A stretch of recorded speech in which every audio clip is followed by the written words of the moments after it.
लोकसभेच्या जागा वाटपाचं सूत्र अखेर कधीपर्यंत ठरणार आहे आणि आचारसंहिता नेमकी कधी लागणार आहे? हा आत्ताच्या घडीचा सगळ्यात मोठा प्रश्न आहे. शिवसेनेचे प्रवक्ते आणि आमदार संजय शिरसाट आपल्यासोबत आहे. आपण त्यांच्याशी विचारणार आहोत. सर, ज्या पद्धतीनं आता चर्चा झडू लागल्या आहेत की मुंबईमधून 5 जागा ज्या आहेत त्या भाजप लढतंय, एकच जागा केवळ शिवसेनेला मिळते. काय नेमकं यामध्ये तथ्य वाटतंय तुम्हाला? आणि तिथेही खांदेपालट आहे, जे विद्यमान 3 खासदार आहेत त्यांच्या देखील नावांच्या बदली दुसरी नावं दिली जाणार आहेत. त्यामुळे काय नेमकं घडतंय महाराष्ट्रामध्ये आणि विशेष करून मुंबईमध्ये?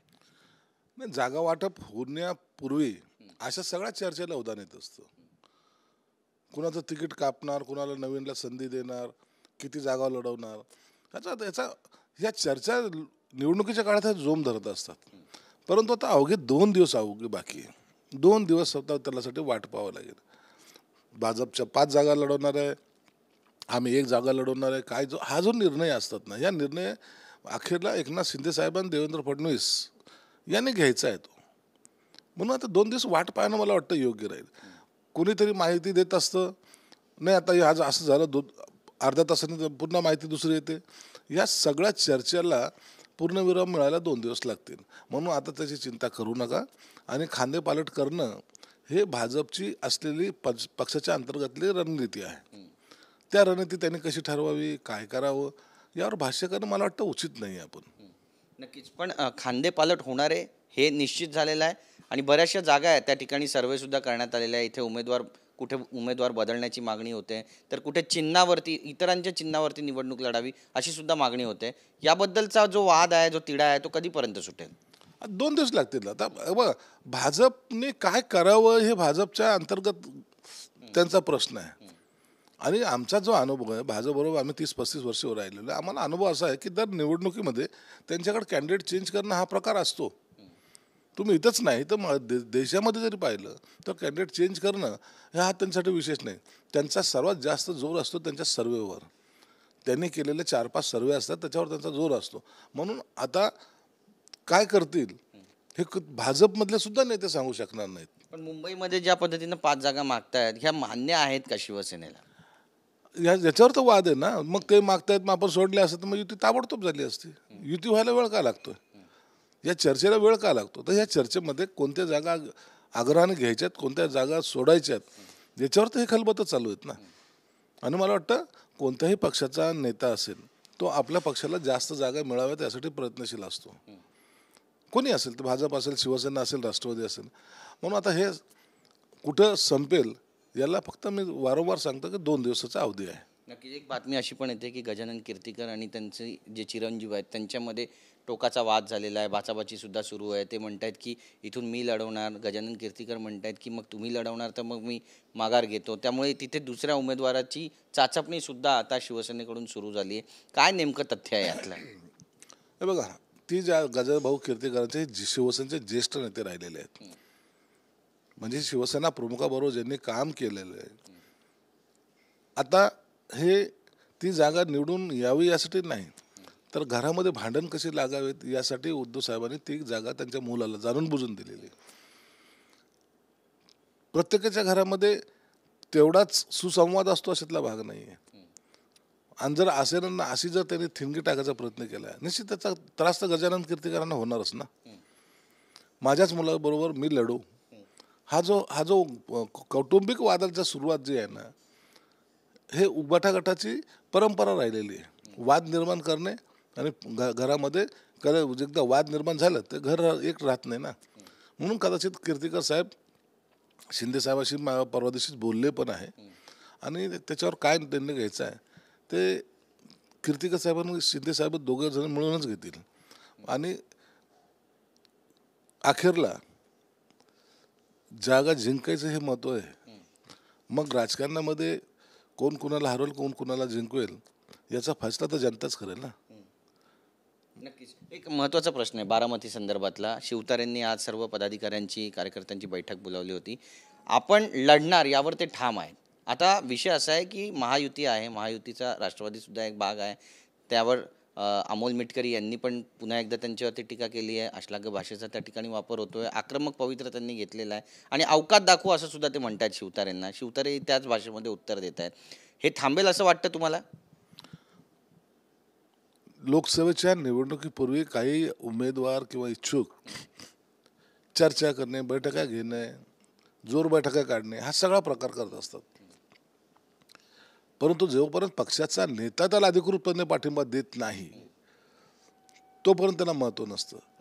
आता एखाद्याने जर अपक्षच लढवायचं ठरलं तर त्याला पक्ष त्याच्याबरोबर उभा राहणार नाही, ते तेवढं सत्य आहे.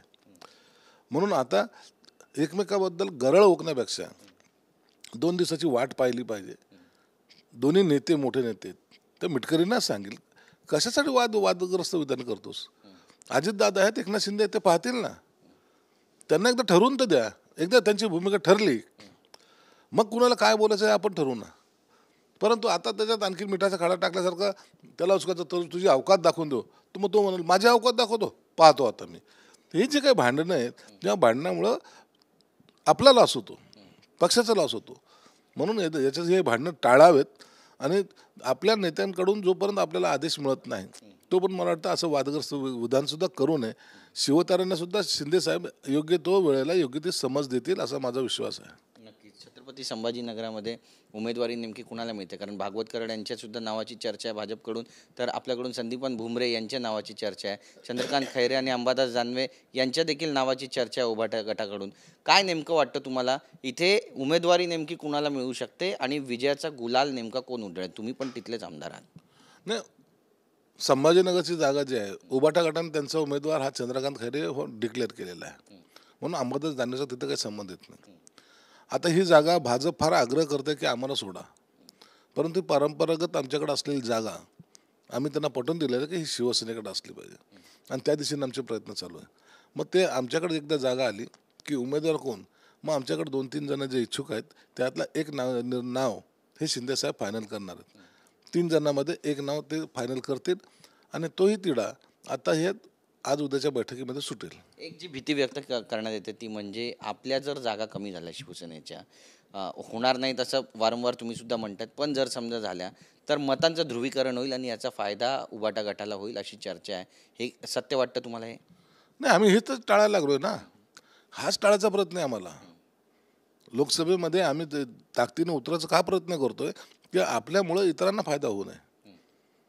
आपल्याला मोदींना पंतप्रधान बनवायचं आहे, मग त्या पद्धतीने आपल्या एकही सीट कमी होता कामा नये या पद्धतीने लढलं गेलं पाहिजे. लढायची निवडणूक लढायची असं नाही आहे. ही अत्यंत एक एक जागेसाठी जर सरकार कोसळू शकतो हा आपला अनुभव आहे. तर या याच्यामध्ये एकही जागा कमी पडता कामा नये हा प्रयत्न आहे. म्हणून ही जी रस्सीखेच चालली ते त्यासाठी चाललेली की ही जागा आम्ही जिंकू शकतो, भाजपमध्ये ही जागा आम्ही जिंकू शकतो.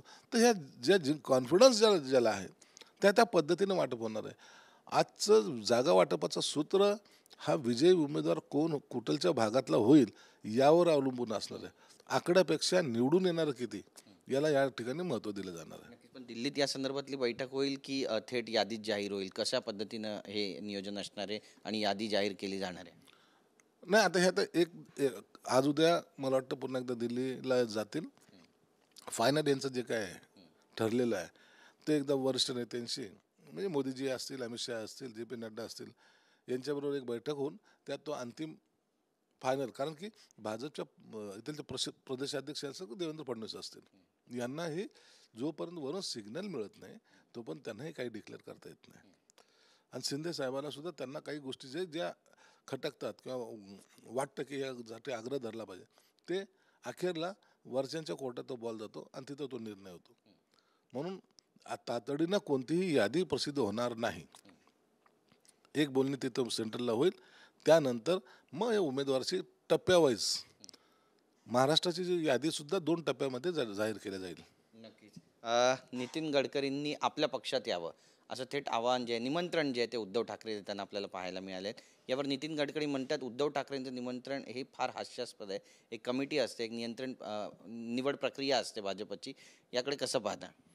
हे उबाटा गटाला काय कशासाठी करतात ते मला कळत नाही.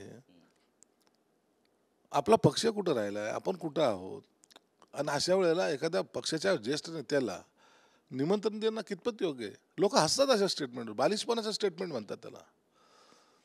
ज्यांनी हयात घालवले, ज्यांनी संघाचं काम केलेलं आहे, ज्यांना आजही मंत्रिपदाचा माज त्यांच्या अंगावर नाही आणि लोकात लोकप्रिय असलेला तो नेता, तो तुमच्याकडे कशासाठी येईल? काय करायचं त्यांना?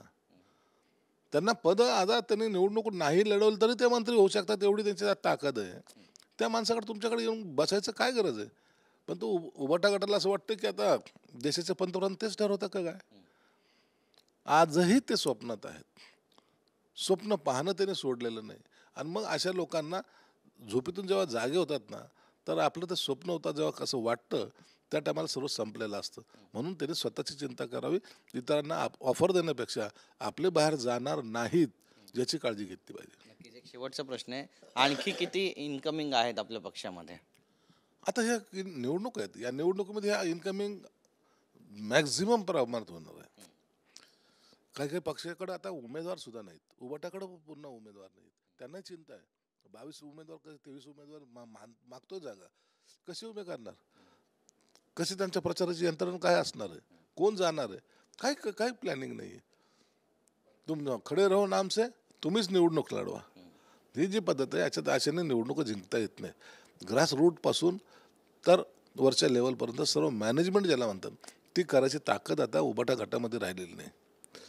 शरद पवार साहेब आहेत, त्यांना आता किती फिरतील? आता त्यांची एक वयाची एक लिमिट आहे ना. त्यांच्याकडे स्टार प्रचारक कोणीच नाही. म्हणजे अखेरला त्यांना बारामती क्षेत्रात फिरावं लागणार आहे आणि हे उबाटा गटाला मुंबईसारख्या ठिकाणी फिरावं लागणार आहे. महाराष्ट्र त्यांना इतकंच दिसतो. मग इतका जर महाराष्ट्र तुम्हाला जर पाहायचा आहे, मग एवढ्या निवडणुकीचे खेळ कशाला करता? थोडक्यात आटपा. झाकली मूठ बंदला काय म्हणतात ना लाखाची, तसं राहू द्या.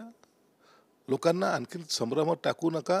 जर तुमची मूठ उघडली तर सत्य बाहेर येईल, आणि जेव्हा सत्य बाहेर येईल त्या टायमाला मग आपल्याला पश्चातापाशिवाय दुसरा वेळ आपल्यावर येणार नाही. धन्यवाद आमच्याशी बोलल्याबद्दल. तर आपण पाहतोय या ठिकाणी 1 ते 2 दिवसामध्ये जागा वाटपाचा फॉर्म्युला ठरणार आहे आणि त्यासोबतच दिल्लीला याचा अंतिम निर्णय होईल असं सुद्धा संजय शिरसाट म्हणत आहेत. नेमक्या शिवसेनेला आता किती जागा मिळणार आहेत हे पाहणं महत्त्वाचं ठरेल. कॅमेरा पर्सन योगेश गुरवसह गिरीश गायकवाड, TV9 मराठी, मुंबई.